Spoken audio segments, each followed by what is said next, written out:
تقوم الساعة حتى تروا 10 آيات قبلها فذكر الدخان والدجال ودابة الأرض إلى آخره رواہ مسلم فی کتاب الفتن۔ یہ حدیث امام مسلم رحمہ اللہ نے نقل فرمایا ہے، اور اس حدیث پاک کو امام مسلم رحمۃ اللہ علیہ جہاں فتنے کا بیان ہے، قیامت کی نشانیوں کا بیان ہے، وہاں پر ذکر کیا گیا ہے۔ اور اہل علم نے قیامت کی نشانی کو 2 حصے میں بانٹا ہے، اور اس کی 2 قسمیں بیان کی ہے کہ قیامت کی نشانی 2 طرح کا ہے، ایک ہے بڑی نشانی اور ایک ہے چھوٹی نشانی۔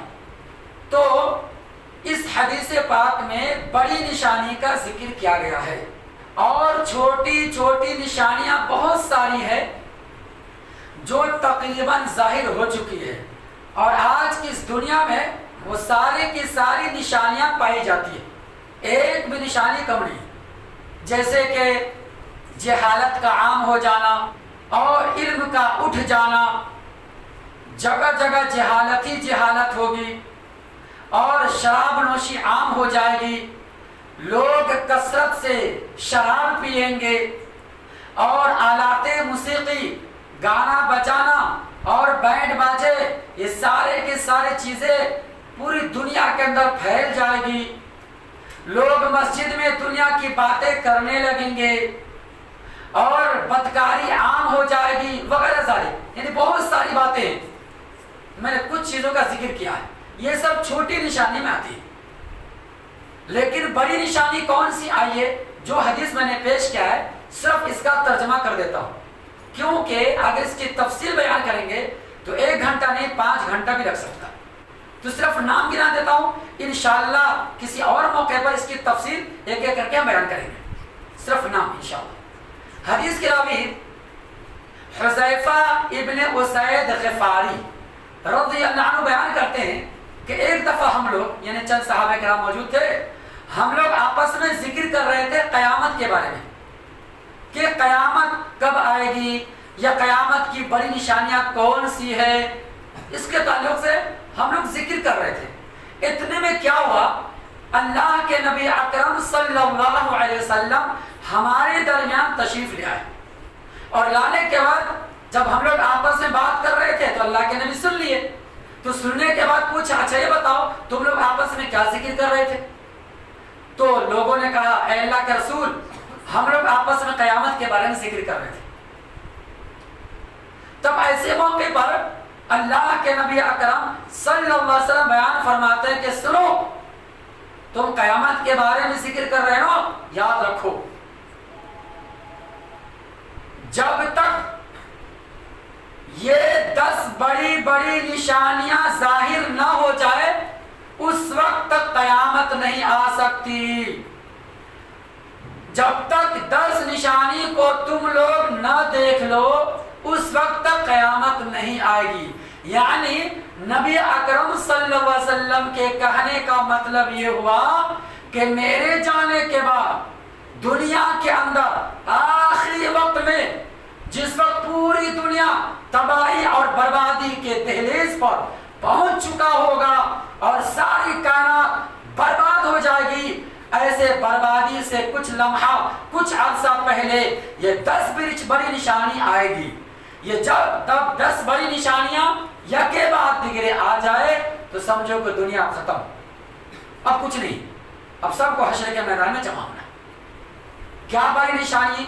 نمبر 1، اللہ کے نبی اکرم صلی اللہ علیہ وسلم کہتے ہیں دخان، ایک دھواں نکلے گا جسے بولتے ہیں آگ، ایک دھواں نکلے گا، اور یہ دھواں جہاں سے بھی نکلے، جس جگہ سے بھی نکلے، ساری دنیا کے لوگ اس وقت دیکھیں گے کہ یہ دھواں نکلا ہے۔ اب دھواں یہ آگ کی علامت ہے، آگ کی علامت نہیں، بغیر آگ کے دھواں نکلتا ہے کہ نہیں نکل سکتا۔ اس کے بعد دوسرے نمبر پر اللہ کے نبی نے بیان فرمایا دجال نکلے گا، جس کا ذکر پہلے 10 میں ہوا ہے، اور تیسرے نمبر پر بیان کیا گیا کہ دابۃ الارض، زمین سے ایک جانور نکلے گا جسے دابۃ الارض کہا گیا، اور قرآن مجید کی آیت میں بھی اس کا ذکر آیا ہے۔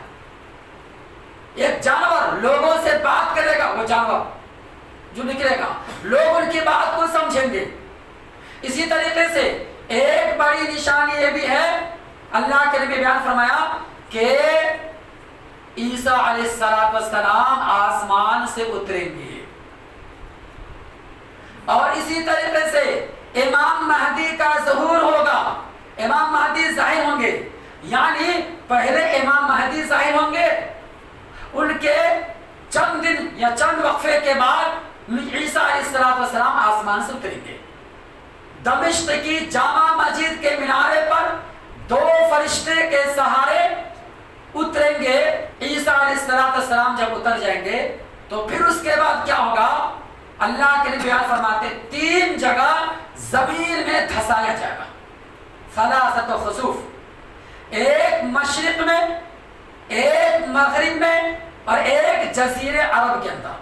اور اسی طریقے سے آخری نشانی اللہ کے نبی اکرم صلی اللہ علیہ وسلم بیان فرماتے ہیں کہ آگ نکلے گی، وہ آگ یمن سے نکل کر سارے لوگوں کو حشر کے میدان میں جمع فرما دے گا۔ اب کیسا منظر ہوگا یہ تفصیل ہے، انشاءاللہ آئندہ بیان کریں گے۔ یہ ٹوٹل 10 نشانیاں ظاہر ہو جائے تو سمجھ لو یہ آسمان، یہ زمین، یہ سورج، یہ چاند کچھ بھی نہیں رہے گا، سب کے سب ختم، اب وہ آخری مرحلہ ہوگا۔ تو ایسے موقع پر امام مہدی فجر کی نماز کے وقت آئیں، کیا کہتے ہیں ظاہر ہو چکے ہیں پہلے، اور عیسیٰ علیہ السلام فجر کی نماز کے وقت آئیں گے اور امامت کریں گے۔ جب امامت کے لیے تفسیر میں بیان کیا جاتا ہے کہ آئیں گے، دونوں کے آپس میں بات چیت ہوگی، امام مہدی کہیں گے آپ نماز پڑھو، عیسیٰ علیہ السلام کہیں گے آپ نماز پڑھو، یہاں تک امام مہدی آگے بڑھیں گے، عیسیٰ علیہ السلام پیچھے نماز پڑھیں گے۔ اللہ بتاؤ، ایک رسول ہو کر، ایک نبی ہو کر، آخری نبی کی امت میں داخل ہو کر ایک امام کے پیچھے نماز ادا کر رہے ہیں، اور اللہ کے نبی اکرم صلی اللہ علیہ وسلم کی جو شریعت ہے اس کو نافذ کریں گے، یعنی قرآن حدیث کی دعوت دیں گے، کسی کو دنیا میں پھیلائیں گے، اس کے علاوہ اور کسی چیز کی دعوت نہیں دیں گے، کسی چیز کی تبلیغ نہیں کریں گے، نہ حنفی، نہ شافعی، نہ مالکی، حنبلی، کسی چیز کی نہیں۔ جب ایک نبی ہو کر قرآن حدیث کی تبلیغ کر رہے ہیں اور یہ کہتے ہیں تقلید ہونا ضروری ہے، تقلید کہاں سے آیا؟ اب اسے کون مقلد ہوگا بتاؤ؟ عیسیٰ علیہ السلام جب آئیں گے تو بتاؤ حنفی ہوں گے کیا؟ شافعی بنیں گے کیا؟ مالکی بنیں گے کیا؟ حنبلی بنیں گے کیا؟ کوئی دنیا کا مولوی نہیں کر سکتا۔ اگر حنفی بنے گے تو شافعی کہاں گئے؟ پھر مالکی کہاں گئے؟ کوئی کہے گا مالکی بنے گا تو حنبلی کہاں گئے؟ یہ سب بیکار باتیں ہیں، اس لیے ہم اس کے پیچھے نہیں پڑنا چاہیے، جو صحیح بات اس کو لینا چاہیے۔ اللہ سے دعا کر اللہ تعالیٰ ہم تمام مسلمانوں کو دین کی صحیح سمجھ پڑھنے کا عمل کی توفیق عطا فرمائے، آمین یا رب العالمین۔